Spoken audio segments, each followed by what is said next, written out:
Joining us now to explain more about GCR affirming Pinnacle Holdings rating is Eyal Shevel. He's the head of corporate rating at GCR. Eyal, thank you so much for joining us. Perhaps before you can explain what the rating is, tell us what the rating is with regard to Pinnacle. Has it stayed the same or changed much?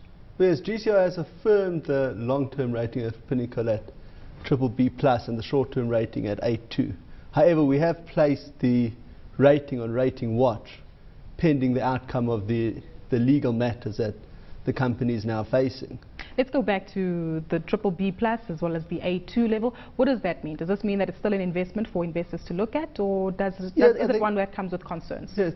Now, the rating being affirmed means that when looking at the fundamentals of the business, putting it to one side the legal issues, but looking at the fundamentals of the business, that we're quite happy with Pinnacle's performance. They've continued to show their growth has slowed, but their growth continues to be strong. They've got a very good market position, and the business itself is performing adequately to well.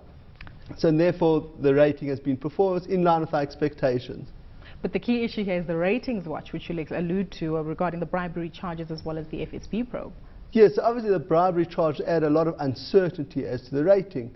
That is recognized by the Rating Watch. Rating Watch really takes cognizance of a specific event that should be resolved in 3 to 6 months that can impact the rating. That would be the definition of a Rating Watch. So what we say by the Rating Watch is that we don't have any additional insights into the validity or lack thereof of the charges against the director of what will the outcome of the FSB's probe into insider trading. And it certainly could have a negative impact. We have highlighted that in our rating that perhaps even if everything is resolved in Pinnacle's favour, there still could be reputational issues that drag on the company going forward, particularly when it comes to getting government contracts, which are quite important in the IT sector. So there is certainly a potential for negative rating movement depending on how these legal issues resolve themselves. Reputation as well as ratings, do those two go hand in hand? Well, certainly having a strong reputation is congruent. Having a good rating, let me say, is congruent with having a strong reputation. But the rating impact is more how that reputation will translate into future earnings. To the extent that the reputation has been tarnished and therefore business volumes are likely to be lower, that will be built into probably a negative trend in the credit rating. With regard to your rating decision to give, perhaps maybe with the reputation as well, will this translate into a negative investor environment? Well, what we're saying with our rating is that we don't actually know what the outcome of the legal challenges will be. But if you were a Pinnacle investor, would you want to put your money in that company at the moment? Or would it be time to get out? Well, I think from an investor's perspective, the share price has been pushed significantly downwards, about half of what it was 2 months ago. So that, but what we're saying is that, if these issues are resolved probably, and it turns out that there wasn't much validity to the charges in the first place, well then, I suppose investors getting in now will be a good time to buy the stock. Well, it does seem as though we've highlighted the worst case scenario issue, but could there be anything that Pinnacle could do to improve its rating?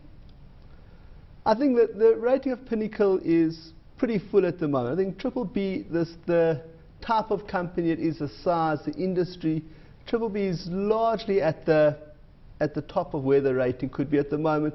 What a company would need to do to improve a rating from there is just generally steady long-term growth, which we've highlighted, to just grow the business, maybe expand into Africa. There were some potential acquisitions on the cards, like the DataTech transaction, which are likely to be delayed now, but if those do come to fruition over the next year or 2 or 3 years, then you would likely see some rating movement upwards. But ratings are a long-term outlook, generally a 5-year outlook of a company. They don't move as frequently as, say, an equity analyst's recommendations, buy or sell recommendations. That's something quite significant that you've mentioned, because you mentioned that we're waiting, the ratings watch lasts for about 3 to 6 months, but at the moment your rating of the company is a 5-year issue. So you'll no doubt be looking very cautiously at what does come to the fore in the next 6 months regarding Pinnacle. Yeah, for sure. So as I say, looking at the company fundamentals, we're taking a long-term view. However, we say there is an event underway which in itself, depending on the outcome, could have a significant impact on the rating. And that's what a rating watch signifies, that that event itself has enough, could have enough strength or negative to push the rating down depending on what that outcome is. Have we ever seen similar situations to this before in the South African environment? I mean, generally ratings are placed on rating watch when there are a transaction perhaps underway, which it may be positive, it may be negative. You know, if it's going to be bought by another company, then a rating agent would place it on rating watch because that specific event would have an impact. But I think offhand, I'm not sure anything in the recent history.